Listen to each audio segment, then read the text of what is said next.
commencer avec l'aide de Dieu. Donc soyez toutes les bienvenues, Baruch Hashem. Chazak à mon épouse qui a tout préparé en temps record, Baruch Hashem.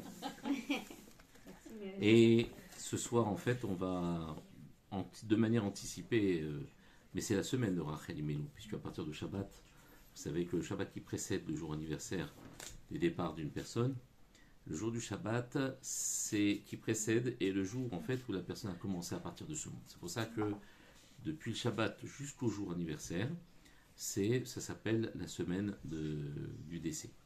Et le Shabbat en fait qui précède le jour de départ, la Neshama Yetera, c'est-à-dire la Neshama supplémentaire que Dieu nous donne le Shabbat, eh bien il ne nous la donne pas ce jour-là.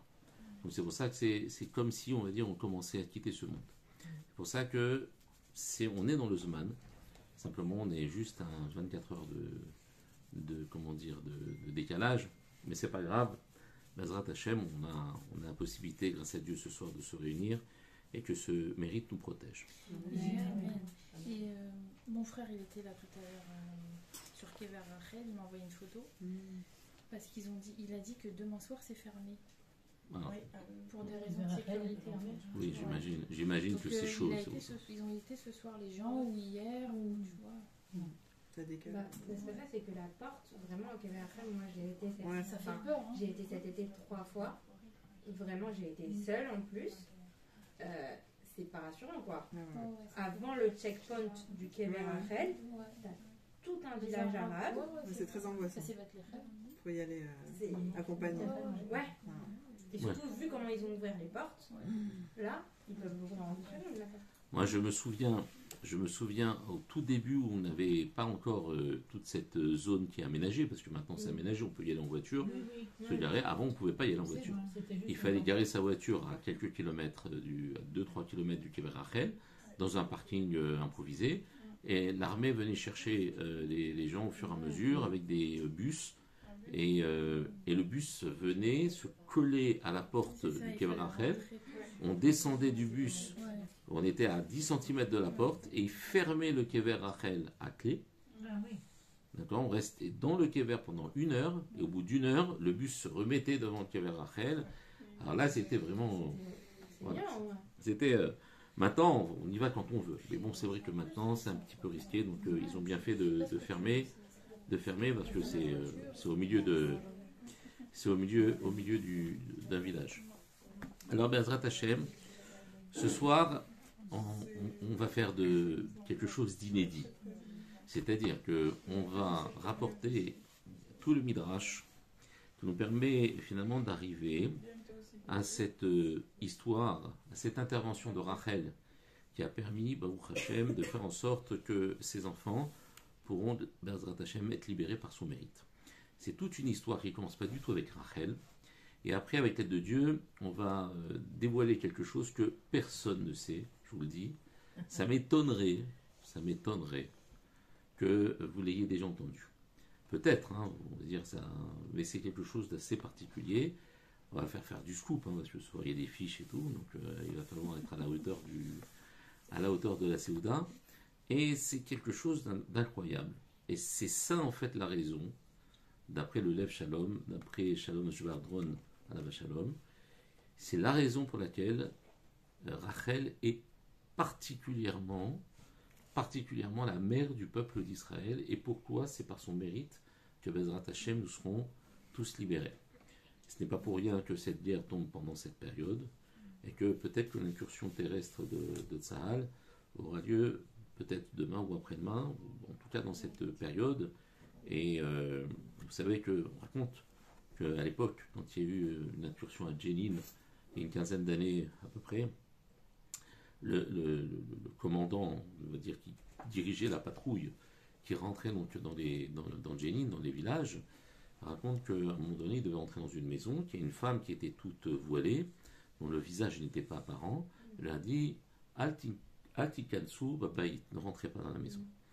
Et donc, il a été un peu surpris, il s'est dit c'est qui cette femme? Mais ils sont partis, ils sont allés dans une autre maison, et la même femme est sortie de la maison, elle dit Altikansu babaït. Il dit c'est pas possible, on l'a vu là, on la voit là. Alors il lui dit, mais qui tu es? Et elle lui a répondu, je suis Rachel Imenu. Je suis Rachel. Et à ce moment-là, enfin, elle n'a pas dit Imenu, c'est notre mère, c'est nous qui rajoutons Imenu. Et à ce moment-là, elle a disparu. Et donc, lui, il témoigne. C'est un témoignage que vous pouvez retrouver facilement. Il témoigne que ces maisons, elles étaient piégées, c'était des embuscades. Et que, Baruch Hashem, par le mérite de Rachel Imenu, ils ont été sauvés. Mais d'où ça vient ça? Vous allez voir, c'est un enseignement, je pense que c'est l'enseignement qui fait que tout le mérite tourne autour de ça. Et c'est le mérite de Rachel Imenu, ça peut être aussi le nôtre, le vôtre. C'est pour ça que c'est important ce soir, Bezrat Hashem, de mentionner. Vous avez vu la vidéo avec l'image de Rachel Imenu dans le ciel? Ouais, bon, ça c'est... C'est impressionnant. Ouais.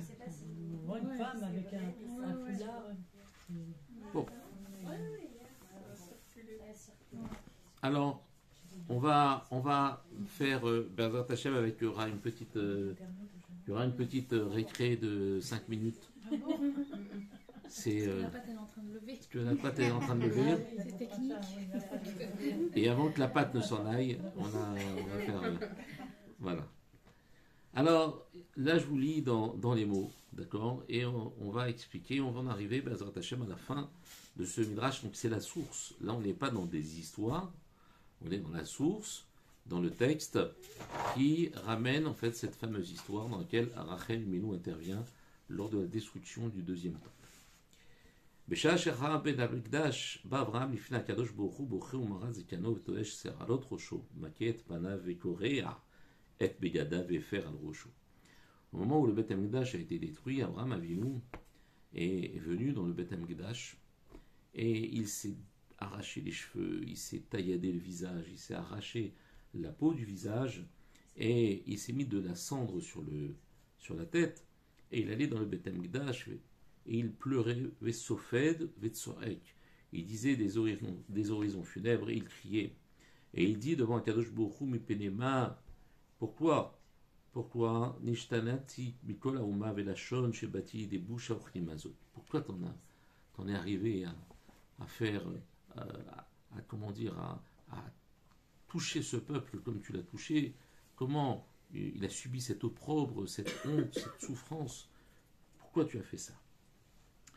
Et là, les Malachim se sont réunis autour d'Akadosh Baruch Hu et ils ont demandé à Akadosh Baruch Hu pourquoi il avait fait tout ça. Pourquoi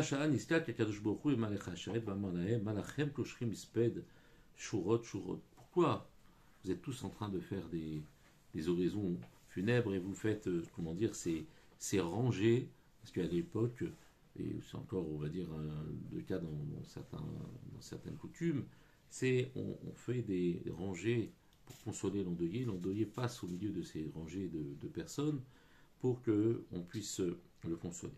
Alors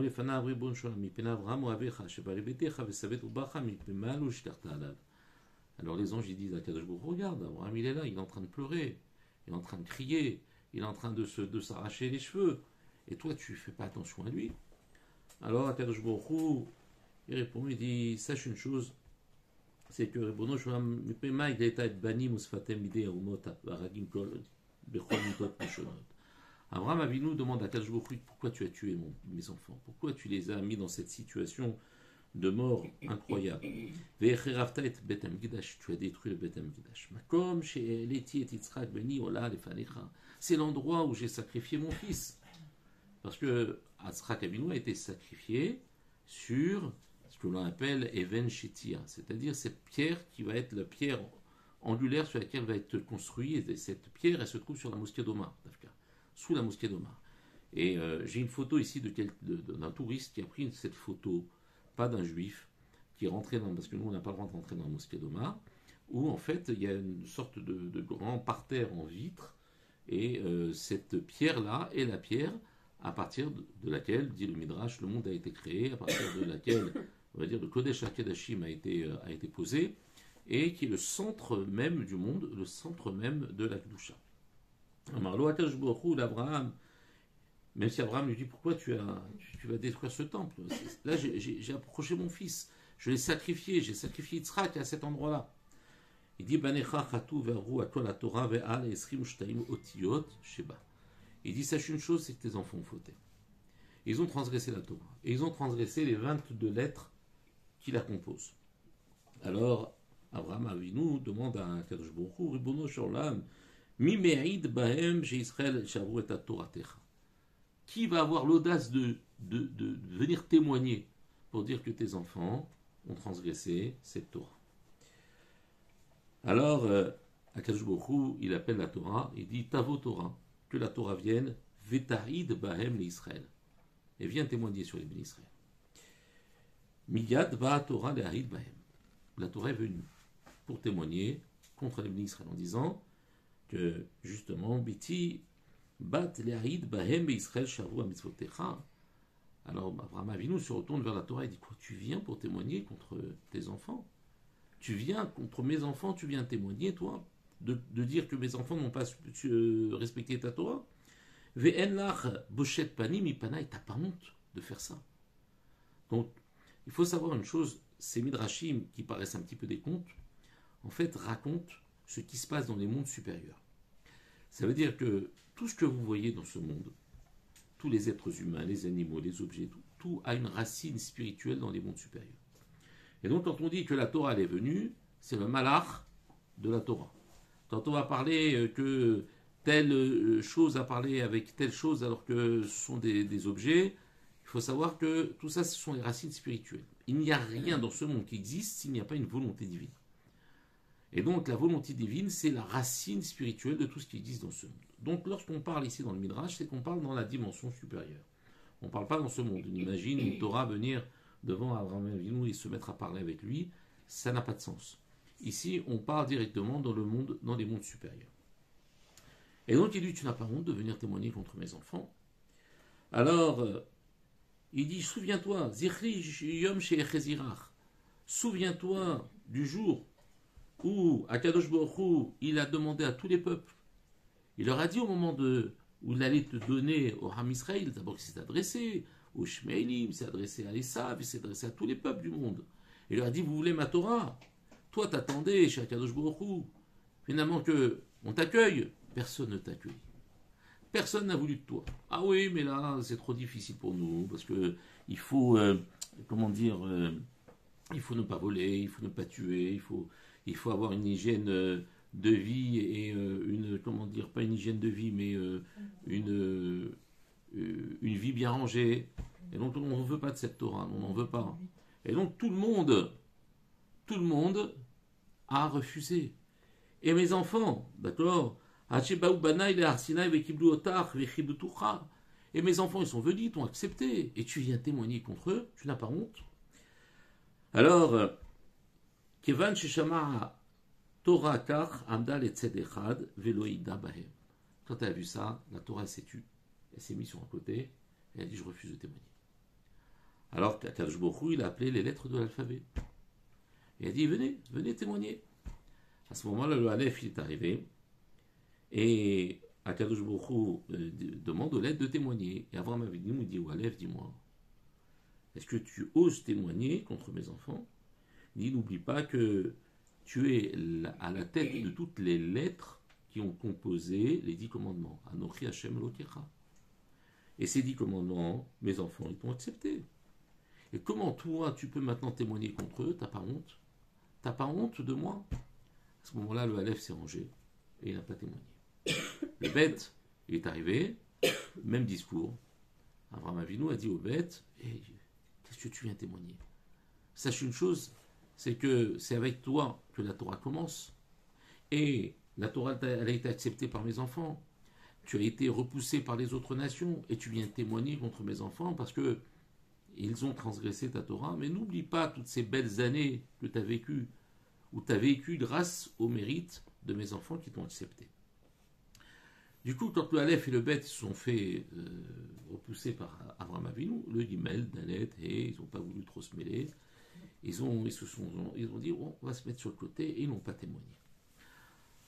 Alors, bien évidemment, ici, on est dans une période où Akadosh Baruch Hu, il est dans la Mida Tadin, dans la Mida de rigueur. Et donc, il refuse totalement d'écouter qui que ce soit. Maintenant, les Avot, Akadoshim, Abraham, Yitzhak, Jacob, Moshe, vont venir devant Akadosh Baruch Hu.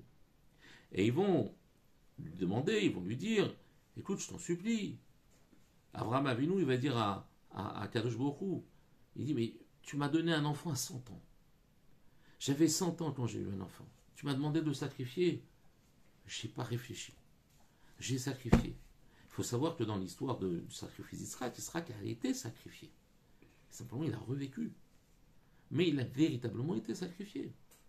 Et donc, Abraham avait dit, j'étais prêt à sacrifier, et je l'ai fait. Et tu oses, comment dire, au nom de l'amour que j'ai porté pour toi, de la dévotion que j'avais envers toi, de cette soumission que j'ai eue toute ma vie, et tu oses toucher à mes enfants, tu oses leur faire du mal, Kadosh Baruch Hu ne veut pas entendre. Alors Yitzhak, il est venu. Et Yitzhak, il a dit, Ribono shel olam. Quand mon père, il m'a dit, Elohim ir elo aseh leola béni, quand je lui ai demandé, dis-moi papa, où il est le sacrifice? Là, on est en train d'aller sacrifier quelque chose sur la montagne, mais il y a du bois. Il n'y a pas de sacrifice. Normalement, on part avec un animal pour faire un sacrifice. Il dit, ne t'inquiète pas, Akadosh Baruch Hu pourvoira l'holocauste quand on arrivera là-bas. Il dit, et j'ai bien compris que c'était moi, Loïkafti et Devalcha.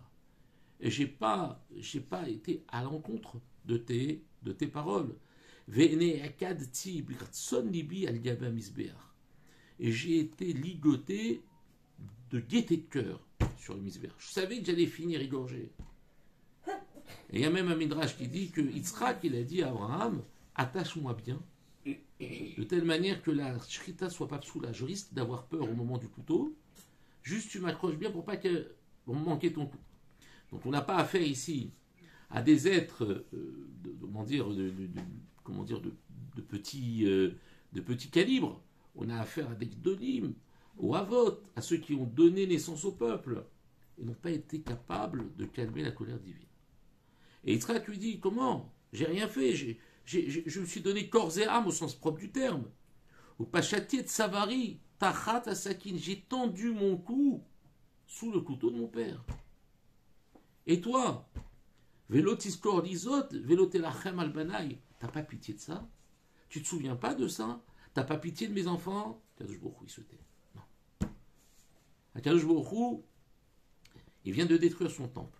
Il est très en colère envers les bénis Israël. Patach Yaakov Avinu. Yaakov Avinu vient à la rescousse du Ram Israël. Il lui dit, moi j'ai été pendant 20 ans. Souviens-toi, j'ai été chez Lavan pendant 20 ans.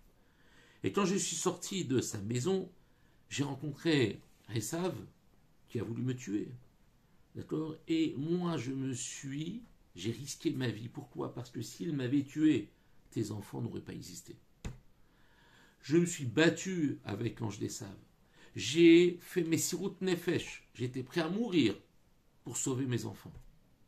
Et avec ça, comme si j'avais été, chez Gidaltim, Kefrochim, chez le Tarnegunim, Savati Alehem, Tsahar Gidul Banim, j'ai souffert pour les éduquer. Comme un oiseau protège ses oisillons et ses bébés. Velotiscordizot, veloterachem albanaï, tu te souviens pas de ça? T'as pas pitié de mes enfants? Akadosh Baruch Hu se tait. Patach Moshe Rabbeinu. Moshe Rabbeinu, il vient. Et lui dit, Ribono shel olam, lo roé ne'eman hayiti al Israël 40 shana. Je n'ai pas été un berger fidèle pendant ces 40 ans.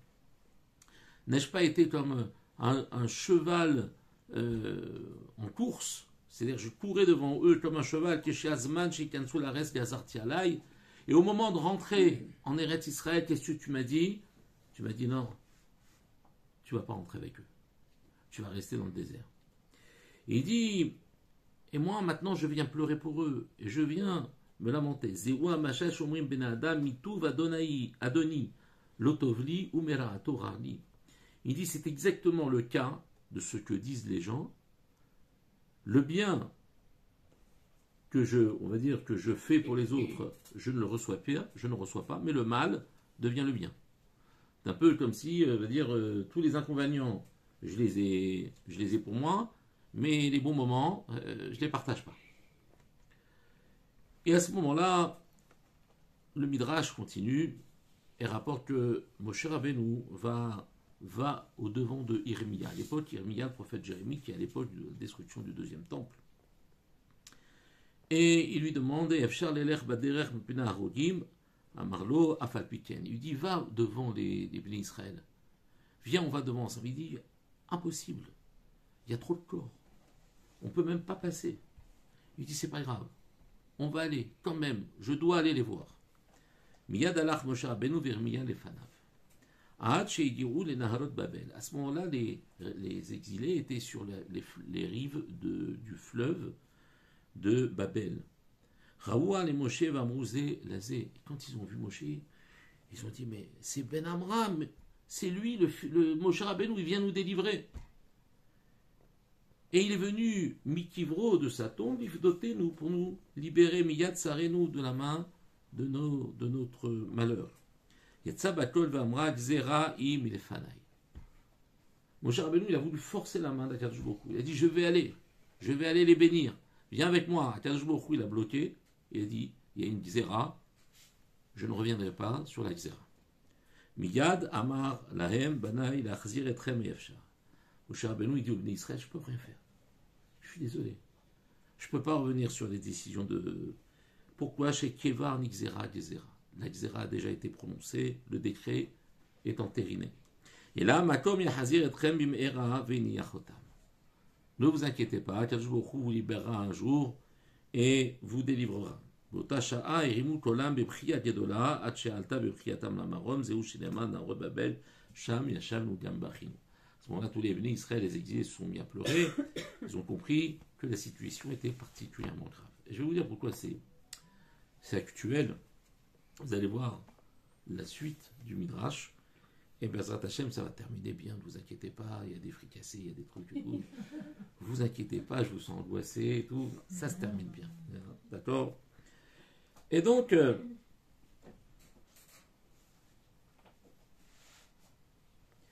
Kevan Sheba Moshe Etzel Avot Haolam Amoulo. Alors les Avot ont dit à Moshe Rabbeinu, Ma'aswa Uvim Bebanim, qu'est-ce qu'ils ont fait, ces ennemis à nos enfants? Amar Lahem, il leur a dit, Mehem Arlou Bacherev ou Mehem Kaftou Yedehem Lachorehem. Ils ont tué par le fil de l'épée, ils les ont menottés, les mains dans le dos. Ou Mehem Asurim Bechavle Barzel, et il y en a même qui ont été attachés avec des chaînes de fer. Ou Mehem Nishfatim Arumim, il y en a qui ont été dénudés. Ou Mehem Metu Baderer Fenivlatam Leof Hashamaim Vuemat Aretz. Et leur cadavre a été jeté devant les bêtes sauvages et les oiseaux. Ou Mehem Ushlachim Hamar Evim Utsmeim. D'autres ont été jetés, affamés et assoiffés sous le soleil. Miyad Pitru Kulam ou Bachru Konenu Bekinot. Ils ont commencé à lire des kinot, c'est-à-dire des plaintes. Et Acheyitem Ketumim Belohav, il dit voilà que vous devenez comme des orphelins sans père.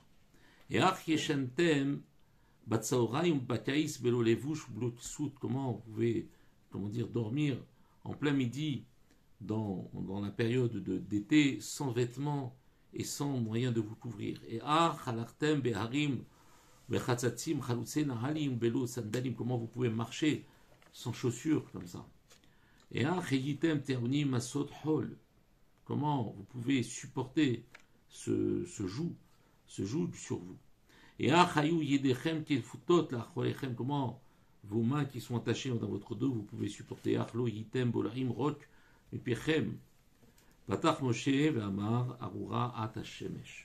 Moshe s'est adressé au Shemesh, et il l'a maudit. Il lui a dit, comment tu as fait? Pourquoi tu ne t'es pas obscurci au moment où l'ennemi est rentré dans le Beth Amikdash? Pourquoi tu ne t'es pas caché? Tu lui as donné la possibilité d'agir. Tu as brillé. Et Shivalo Hashemesh Bechayecha Moshe Niman. Il dit, je te jure. Et Achaye Chashucha, comment j'aurais pu m'obscurcir? Velo inichuni velo yirpu mimeni shilkuni beshishim shvatim shel esh ve'amruli tsei ve'eli orech.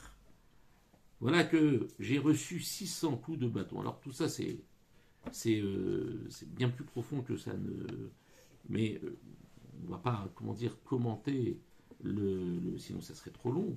Mais voilà que le soleil n'avait pas d'autre choix. Ça veut dire qu'on était dans une midatadine, dans un moment de rigueur où tous les éléments étaient favorables pour que l'ennemi, Chas Veshalom, porte atteinte au Ram Israël. Shuv patach Moshe Rabbeinu, vay azivcha bet ha-mikdash, et ha-chashach, vay shiga zmano shechelav, etc. Donc Moshe Rabbeinu commence à pousser, on va dire, des cris de désespoir. Shuv patach Moshe Rabbeinu, v'amar shemaim chayechem, lo tamitu otam mitach zaria, velo ta'asu bahem klaya gmura, velo tahargu ben ifneha ben ifnehaim. Comment vous avez tué un enfant devant son père, une fille devant sa mère. Chez Guia, Shah, Kadosh Boruchou, et parler Mikem, un jour Dieu se vengera de vous. Pourquoi? Parce que comment vous êtes comporté avec cruauté, je vous dis, c'est un midrash qui date depuis des millénaires. D'accord? Même les Kazdim, c'est-à-dire c'est un peuple qui était particulièrement mauvais, ils n'ont pas fait ça. Et là, Yunotni ben Behakimo vamrou de Aviv, Koum, Shechateu. Il donnait le couteau au père et il dit égorge ton fils, lo alenu. Aitaimo bocha vedimotera noshrot ala ve Aviv tolelo rocho. C'était donné à faire carrément aux parents pour égorger les enfants. Amar Moshe ifna kadosh boruch bono sholam tatafta betoratacha veshorose oto vet beno tashchitu biyom echad. Marqué dans ta Torah que le bœuf, tu ne devras pas, le veau, tu ne devras pas l'égorger le même jour que sa mère. Pourquoi? Parce que ça exprime une forme d'humanité et de miséricorde. Tu demandes pour le veau qu'il ne soit pas égorgé le jour de sa mère, devant sa mère, et tu acceptes que tes enfants soient égorgés, les enfants avec les parents. À ce moment, Rachel Imenu est venue intervenir. Et elle dit à Kadosh Borou, elle lui dit, Ribono Sholam, Galou il est fanecha. Il est clair pour toi, tu le sais, je n'ai rien à t'apprendre. Chez Yaakov, Haevani, Ahava Yetera, Ve'avad Bishfili, Ve'aba Shevar Shanim. Tu sais combien Yaakov m'a aimé. Tu sais combien il a été prêt à travailler 7 ans chez mon père pour se marier avec toi. Chez Giazman Nisuai Nebali, au jour de mon mariage avec mon mari, Ya'at Savi Lachlifeni Bachoti. Et mon père, il a échangé avec ma sœur. Velo Kineti Bachoti, je n'ai pas été jalouse de ma sœur. Velo Tsetia Lecherpa, je ne l'ai pas déshonoré, je ne l'ai pas, je lui ai pas fait honte. Ouma Imani, alors que moi je ne suis que Bassar Vadam, un être de chair et de sang, Afar Vaefer, de la terre et de la cendre, Lokineti Betsara Sheli, et je n'ai pas, été jalouse, et ni, j'ai accepté ce malheur et pas ce malheur, mais cette tristesse de devoir donner mon mari qui m'aimait à ma sœur pour ne pas lui faire honte. Ata Melech Chai Vekayam Rahman, toi qui es le roi, qui est éternel et miséricordieux, Mupenema Kineti Bavodazara Shen Bamamash Vidletiet Banaï. À cause d'une Avodazara, et à cause de. Qu'est-ce que tu as fait? Tu les as exilés, mes enfants. Mes enfants à moi, tu les as exilés. Ça veut dire que toi, tu te comportes comme un jaloux, alors que moi qui suis un être de chair et de sang, je n'ai pas été jalouse. À ce moment-là, Miyad Nidgalgelu Achamav chez la Kadosh Baruch Hu Ve'amar. À ce moment-là, la miséricorde l'a emporté chez la Kadosh Baruch Hu. Et il a dit Bishviler pour toi, Rachel, seulement pour toi. Ani Machzir et Ben Israël Komam. Je ferai revenir les Ben Israël sur leur terre. Vezé chez Marco Amar Hashem, et c'est ce que dit Dieu à Rachel, Kol Beracha Nishma. Pardon, Kol Berama, c'est les nouvelles lunettes, c'est pour ça. Kol, mais c'est un bon lapsus. Kol Berama Nishma. La voix qui s'élève a été entendue. Nehi Bechi Tamurim. Voilà que tes pleurs, toi Rachel, ont été entendus.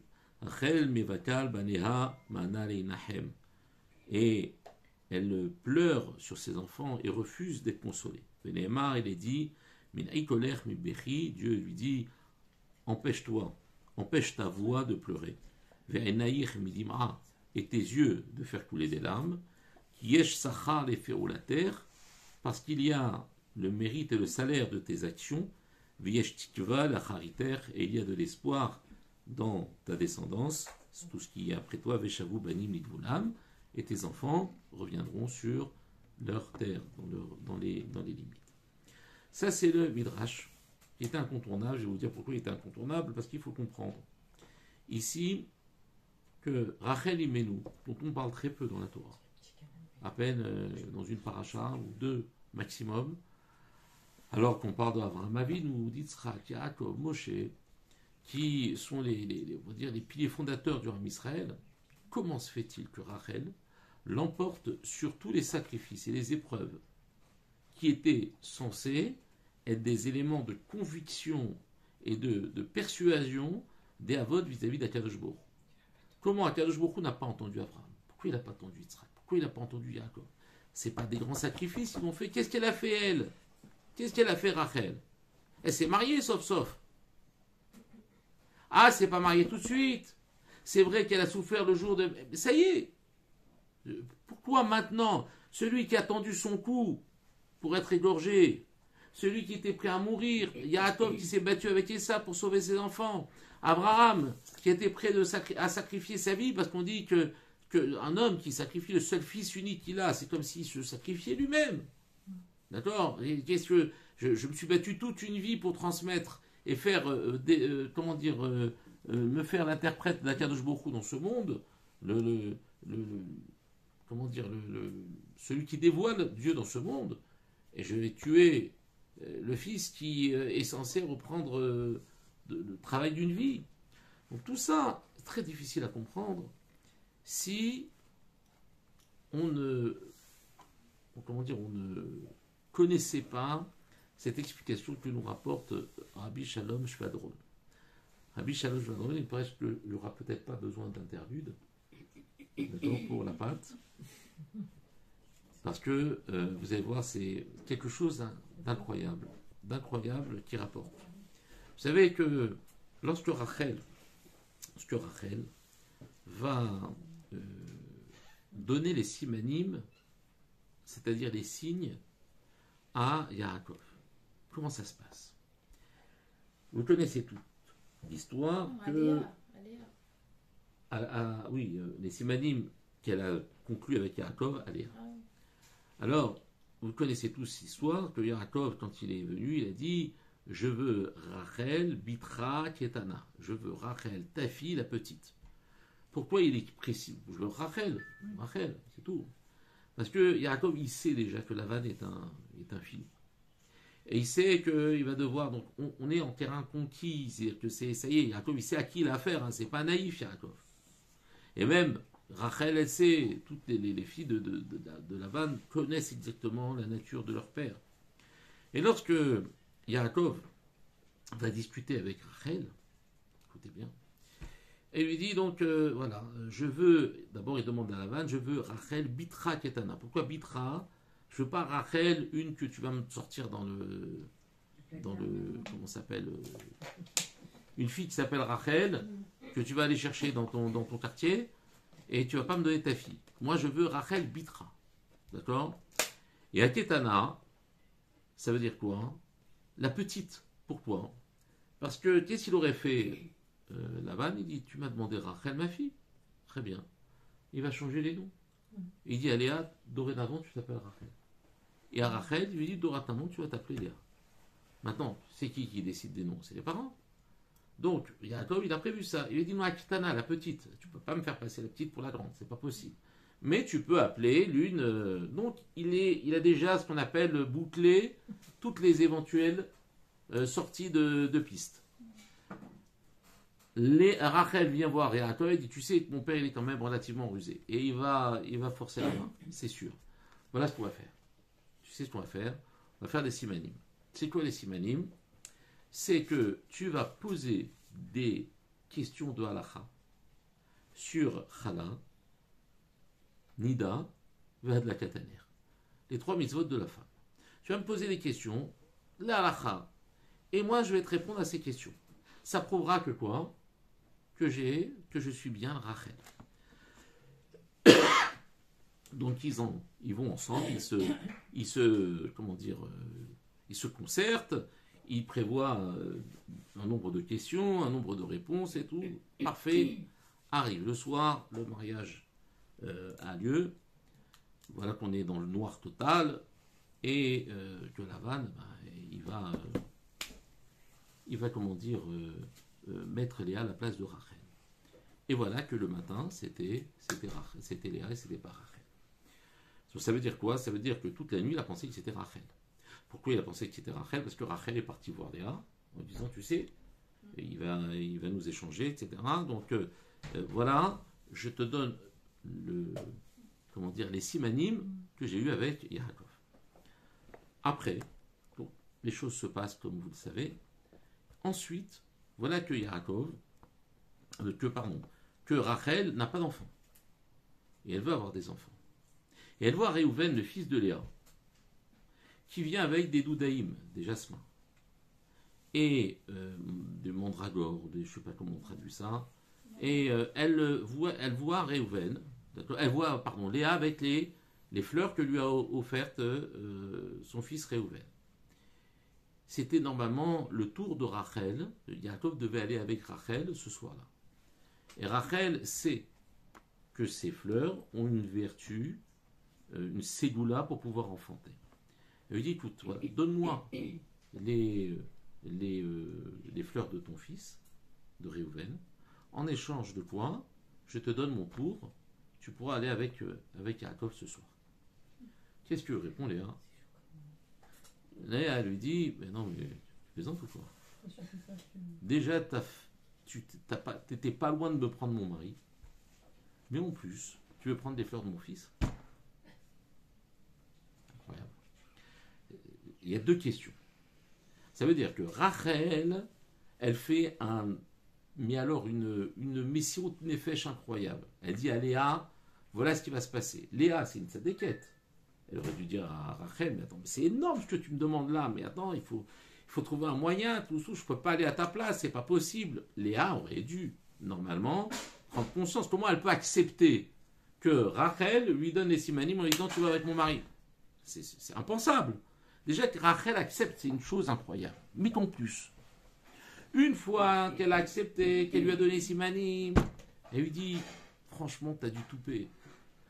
Tu étais à 2 doigts de me prendre mon mari. Heureusement. Maintenant, tu veux me prendre des fleurs de mon fils. Et là, à ce moment-là, Rachel ne dit rien. Alors, la question, c'est comment c'est possible que Léa puisse parler comme ça à Rachel? Léa, c'est une tzadékette Atsuma. C'est d'elle que va descendre le Mashiach, c'est de Yehuda. Comment Léa, elle peut parler comme ça à Rachel? Écoutez ce que dit le Lev Shalom. Exception. Il dit qu'en fait, les simanim de Rachel, c'était quoi? Je vais te donner les signes. Enfin, c'est quoi les signes? Je vais te donner les halachot de Shabbat. C'était les halachot de Shabbat qu'elle avait destillé, les halachot concernant la chala, la nida et la kataner, et l'allumage des bougies. Mais elle n'a pas dit comme ça, Léa. Elle lui a pas dit, voilà les simanim. Elle lui a jamais parlé de simanim. Elle lui a dit, tu sais ce que j'ai appris récemment? Tiens, on va étudier ensemble des halachot. Et elle commence à lui enseigner les réponses. Mais elle lui place ces signes avec Yaakov. Vous imaginez ce que fait Rachel. À ce moment-là, elle ne veut même pas mettre Léa dans cette situation de gêne. Et elle va lui donner les simanim sans jamais lui dire que ce sont des simanim. Pour ça que Léa, en fait, elle étudie avec Rachel et Halachot. Et elle lui dit, voilà, tiens, tu as de la kataner, il faut que tu fasses ça. Pour Nida, il y a ça à faire. Pour Chala, il y a ça à faire. Et tout. Ils se quittent. Elles ont fait un moment, une chavruta, elles ont étudié ensemble. Au moment où Yaakov pose des questions, il pose des questions qu'il devait poser à Rachel. Et Rachel avait déjà donné la réponse à Léa. Donc Léa, elle dit, ça tombe bien, dans sa tête. Il me pose des questions, je vais lui répondre. Mais Léa ne sait pas que Rachel lui a donné les simanim. Elle n'est pas au courant de ces simanim. Pour elle, elle est la femme officielle de Yaakov. C'est normal. Elle devait épouser Yaakov, elle va épouser Yaakov, et il lui pose des questions, répond aux questions, c'est la femme de Yaakov. Comment ma sœur, ensuite, elle fait tout un pataquès, parce que, enfin, elle n'a rien fait, Rachel, mais que, oui, Yaakov, il dit, ouais, tu m'as trompé, tu m'as ceci, tu m'as cela, etc. On voit que finalement, Rachel devient le centre, comment dire, névralgique d'une situation tendue au niveau familial. Tout s'était bien passé, il s'était marié, il y avait... tout s'est bien passé. Et maintenant, voilà qu'il va devoir travailler encore 7 ans chez Lavan pour avoir Rachel. Et donc Léa, elle ne comprend pas ce que Rachel elle fait. Maintenant, Rachel ne lui dit pas. Elle lui dit pas. D'accord? Et donc c'est pour ça que quand elle va la voir, elle lui dit, dis-moi, t'as manqué de me prendre mon mari. D'accord? Et tu oses, en plus, prendre des fleurs de mon fils. Qu'est-ce qu'elle aurait pu faire Rachel à ce moment-là? Elle aurait pu dire, mais comment tu me parles comme ça? Il faut que tu saches une chose. C'était pas toi la femme qui devait être prévenue. Et j'avais fait les synonymes. Et elle aurait pu, mais l'exploser. C'est tu. Elle s'est tue. Rachel, sa force, elle est dans le silence. La grandeur de Rachel, elle est dans sa shtika. Pour ne pas faire honte. Pour ne pas, en fait, en arriver à dire que tout ça, c'était prémédité. Mais laisser entendre à sa sœur qu'elle était la femme légitime. C'est ça la grandeur de Léa. Parce que sinon on ne comprend pas comment la grandeur de Rachel. On ne comprend pas Léa pourquoi elle réagit de la sorte. Et ça, c'est la grandeur de Léa, de Rachel. C'est cette capacité de pouvoir se taire, de pouvoir ne pas intervenir et de dire, parce que en fait, lorsque Akadosh Baruch Hu dit à Rachel, et il lui dit, Veshavu banim nikvulam, et les enfants reviendront dans leur territoire, dans leur terre, il n'y a pas marqué Banayir tes enfants, il y a marqué les enfants. Pourquoi les enfants? S'il avait dit Banayir, il aurait été uniquement question de Yosef et de Binyamin, les enfants de Rachel. Mais ici, il parle de tous les enfants. Mais les autres enfants, ce n'est pas les enfants de Rachel. Il dit si, c'est les enfants de Rachel. Parce que ça aurait dû être ses enfants. Parce que Rachel, elle s'est tue et elle a fait en sorte que Léa soit, en fait, la mère en question. C'est un peu comme si elle avait donné son rôle de mère à Léa pour ne pas qu'elle ait honte. Elle a accepté de s'effacer totalement. Ce qui fait qu'Akadosh Baruch Hu lui a attribué le mérite des enfants, de tous les enfants du Ham Israël. C'est pour ça qu'on appelle Davka Rachel Imenu. D'accord? Sarah Imenu, Rachel Imenu, ce sont elles, on va dire, Sarah, que ce soit Imenu, c'est normal. Parce que de Sarah est sortie toute la génération. De Chava Imenu, c'est normal, c'est sorti toute la génération. Mais quand Yaakov, il a 4 femmes, Bilha, Zilpa, Léa et Rachel, normalement, Rachel est forcément la mère que d'une partie des enfants de Yaakov. Non, elle récupère rétroactivement le droit de maternité sur les enfants parce qu'elle a été jusqu'à s'effacer et devenir à un point de Messirut Nefesh, d'accepter la honte, d'accepter le reproche, uniquement pour ne pas faire honte à sa propre sœur. Et c'est pour ça que Rachel devient rétroactivement, en plus, Rachel va refuser, quelque part, d'être enterrée. Elle va mourir sur le chemin, sur la route de Bethléem, là où il y a son kéver. Elle ne va pas être enterrée avec son mari, alors qu'elle est censée être la femme, comment dire, légitime de Yaakov. C'est uniquement parce que Lavan a voulu introduire Léa. Mais vous savez pourquoi Léa est devenue aussi la femme de Yaakov? Parce qu'elle devait être la femme de Esav. Que Léa a tellement pleuré, elle a tellement prié, qu'Akadosh Baruch Hu a changé le mazal de Léa, et qu'elle est devenue la femme de Yaakov. Donc en fait, ici, quel est l'enseignement de Rachel? Elle a deux enfants, Yosef et Binyamin, c'est les rois du silence. Binyamin, il sait que Yosef, il a été vendu par ses frères. Mais il ne dénonce pas ses frères. Il vit avec son père, il voit son père triste, et il dit, c'est pas le moment de dévoiler ça. Akadosh Baruch Hu ne veut pas, je ne dois pas le dévoiler. Vous imaginez la souffrance d'un enfant qui voit son père croire que son autre enfant est mort, mais Binyamin va se taire pour pas justement jeter le discrédit sur ses frères. Yosef aurait pu, lui de son côté, envoyer un émissaire en disant papa ne t'inquiète pas, je suis vivant. Non, c'est le plan divin. Il faut se taire. Et il va se taire jusqu'au dernier moment parce qu'ils sont les enfants de Rachel. Et Binyamin va bénéficier de la pierre sur le pectoral qui s'appelle le jaspe. Le jaspe, c'est une pierre qui s'appelle en hébreu yashpé. En fait, le pectoral du Kohen Gadol, à l'époque du Beth Amikdash, était composé de 12 pierres qui étaient les 12 tribus. Et ces 12 pierres, il y avait marqué dessous le nom de chaque tribu qui lui était correspondante. Et sous la pierre de Benjamin, c'était le jaspe. En hébreu, ça se dit yashpé. Yashpé, ça veut dire il y a une bouche. Les Chachamim disent pourquoi il y a marqué il y a une bouche. Parce que comme on ne l'entend pas, on est obligé de témoigner qu'il en a eu. Ça veut dire que Binyamin, c'était le silence par excellence.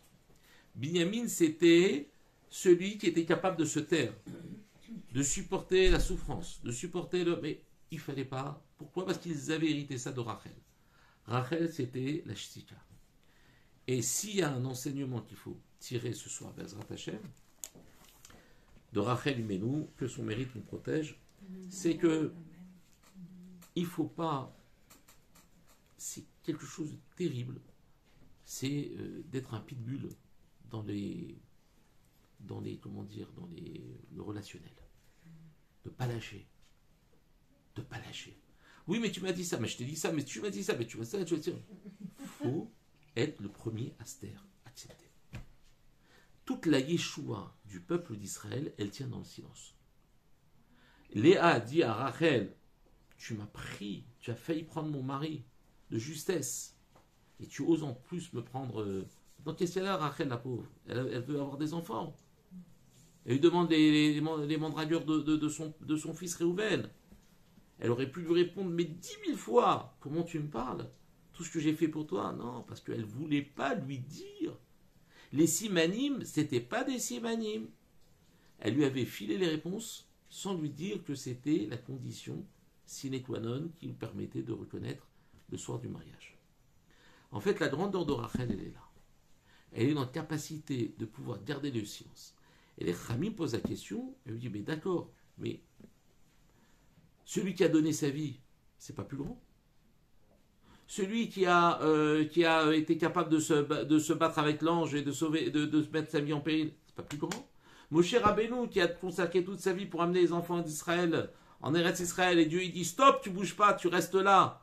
Toi, tu vas rester dans le désert, mais tes enfants, ils vont rentrer. C'est pas plus grand.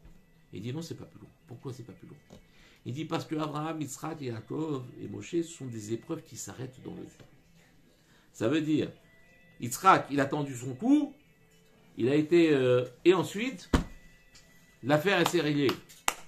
Il a continué à vivre, l'épreuve était derrière lui. Moshe Rabbeinu, l'épreuve était derrière lui. Une fois que les Bnei Israël sont rentrés en Eretz Israël, Moshe Rabbeinu, il est mort.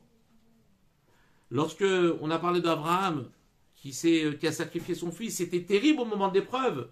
Mais sauf, qu'est-ce qui s'est passé ? Après l'épreuve est finie. Mais Rachel Imenu, c'est encore plus grand, parce que l'épreuve ne s'est jamais terminée toute sa vie. Elle n'a jamais dévoilé à Léa. Ça veut dire que elle, sa force, elle n'était pas dans l'intensité de l'épreuve, qui pourrait nous sembler, on va dire, aller de seconde zone par rapport au fait de donner sa vie, donner son mari, en sachant que de toute façon, elle va le récupérer 7 ans plus tard. On se dit, mais c'est pas l'épreuve par excellence. Il y a pire. Il a donné sa vie. Non. Elle, c'est toute sa vie a été de garder le silence pour ne pas faire honte à sa sœur. Toute sa vie. Il n'y a pas eu un instant dans sa vie où l'épreuve s'est arrêtée. Elle était confrontée à chaque instant.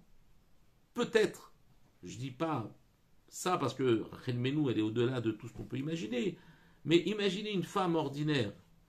Une femme qui aurait voulu vouloir dire la vérité, de dire, attends, ne me parle pas comme ça. Tu ne sais pas ce que j'ai fait pour toi. Et qu'elle se taise. Mais Rachel Imenu, c'est même ça.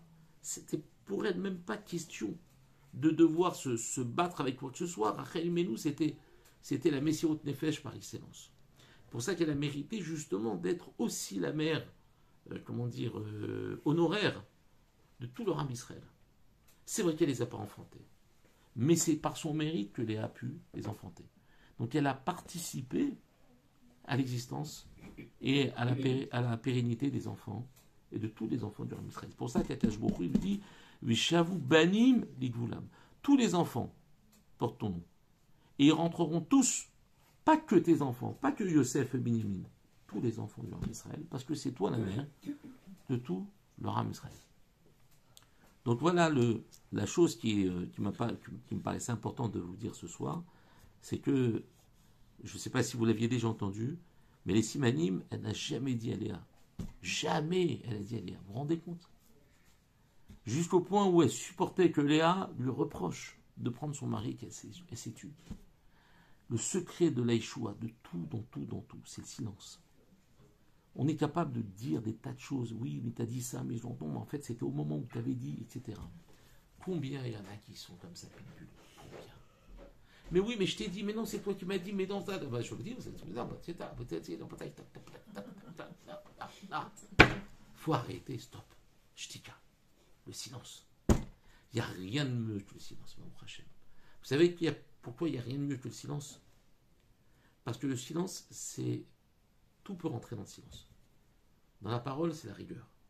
Ce que j'ai dit, il y a un proverbe que disaient mes parents, c'est un proverbe en arabe, je ne sais pas le dire en arabe, mais qui disait... Vous rigolez. Qui disait comme ça, tant qu'on a gardé la parole en nous, c'est-à-dire tant qu'on se tait, on est maître de cette parole. Mais dès qu'elle est sortie de nous, c'est elle qui nous maîtrise. En fait, on est complètement esclave de ses propos. Quand on est capable de garder le silence, on est d'une puissance incroyable. C'est cette puissance que Rachel nous révèle. Bezrat Hashem, que par son mérite, Akash Baruch Hu libère tout leur âme Israël, que Bezrat Hashem, on ne déplore aucun mort, aucun blessé, et que tous les otages, Bezrat Hashem, retournent chez eux à la maison sains et saufs. Amen. Que le Mashiach Tzidkenu arrive, qu'on construise le Beth Amikdash, que Bezrat Hashem, Saint-Maurice ne soit qu'un souvenir, et que nous soyons tous à Jérusalem, Bezrat Hashem. Amen. Aux blessés et aux malades.